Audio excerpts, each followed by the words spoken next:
Mr. Abhijit, welcome to Founder Talk Show. My pleasure. Mr. Abhijit, let's start with tell us something about business. Well, the name of my company is Target Oriented Consulting, and with all my experience working with consulting firms in the past, when I started this company, the idea was to see how we can provide strategic consulting to the small and mid-sized players in the market. So what we do is two primary things. One is we help clients develop what we call as a digital go-to-market strategy, and we help them implement that. The focus of our consulting is to see how we can use digital as a weapon to drive the growth of our clients. We are established like 5+ years ago, and I think we have been able to significantly influence the growth of many clients. You are part of the 50+ businesses, especially from the MSME segment, which are going to be showcasing during the Tech NASDAQ 2020 event. What does it mean to your business? I think it's pretty prestigious for the fact that we have been associated with NASSCOM for quite some time. And to put in simple terms, right, we are a digital marketing company. We use a lot of tools, solutions, and technologies to drive digital marketing initiatives for clients. And it's very coincidental that we have served more than 25-30 IT companies so far. So one of the major target segment for our own digital marketing services and solutions is IT, and NASSCOM is a consortium of IT companies. So I think this is a very good opportunity for us to sort of showcase some of the solutions that we have built over time. And I think it is also very valuable for a lot of other IT tech companies, product and services companies, to understand a bit about, the kind of journey that we have gone through and the value that we can add for them. So I think this is a very good marriage, where there's a value for both the parties involved. So I really look forward to this event and see how everybody in the ecosystem can benefit from this. Current COVID, has taken businesses online, and you being in the digital space, is that a perfect fit for your business? I think it is. The world has been going online, and maybe COVID has accelerated a little bit. So I think there's a good side and not so good side of it.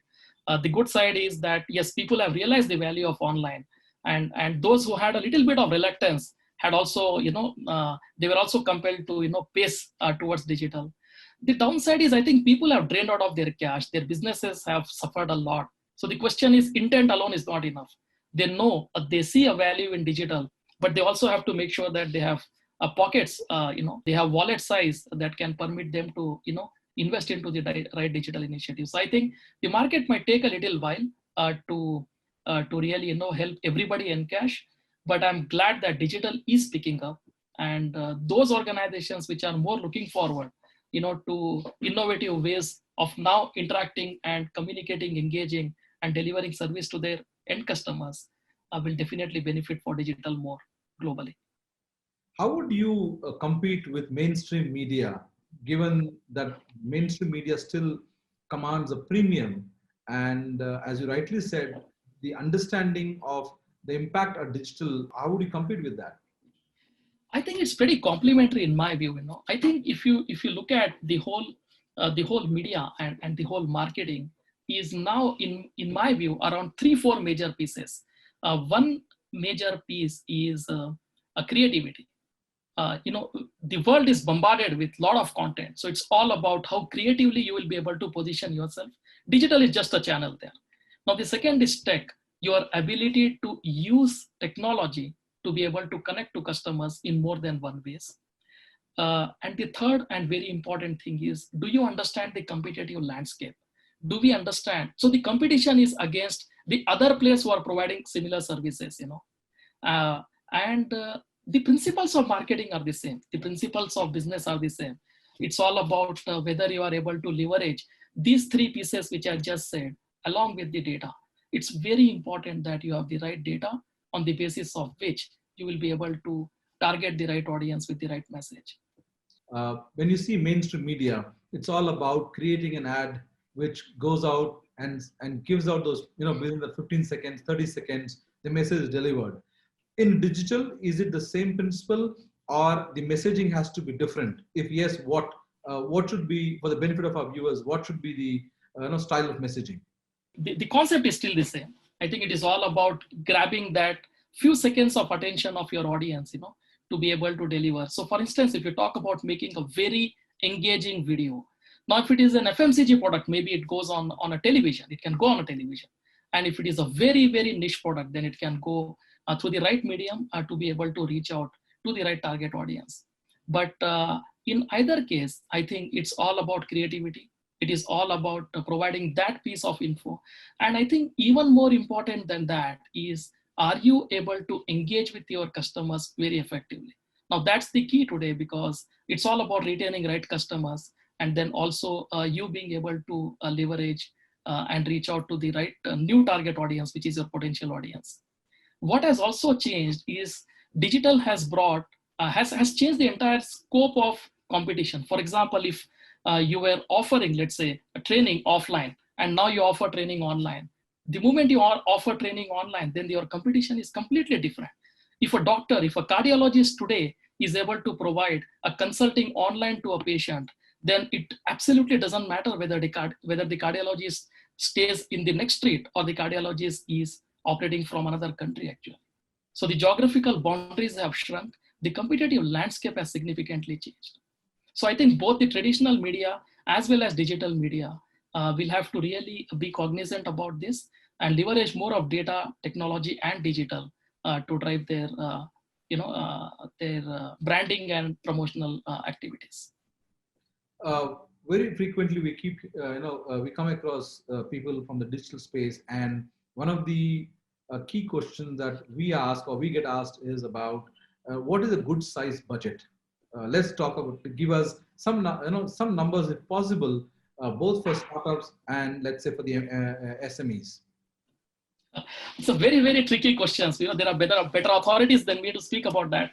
But I think that if somebody is launching a product for the first time, then I think the budget would probably be quite significant, for the fact that you are investing a lot in taking the customer through the whole journey of branding, right from creating an awareness to maybe an advocacy level where customer or potential audience uses your product and then talks about it, recommends it, etc. But if you talk about somebody who's already launched, whether it's a startup or an existing incumbent mid-sized business, then I think you can still go by the same thumb rule of about 4% of your budget is what you would like to really spend on marketing.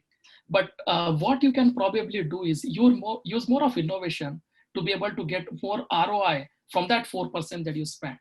And maybe the spend on your offline traditional marketing can significantly reduce. And if you invest more on digital, then the chances are high that you'll probably see a more ROI on your return, on the investment that you do. So I don't think the budgets on marketing have to increase. It's all about how effectively you will be able to use that budget. So NASTech 2020, what expectations do you have from this event, specifically for your business? I think it's all about creating awareness, and it's really going to be a two-way process.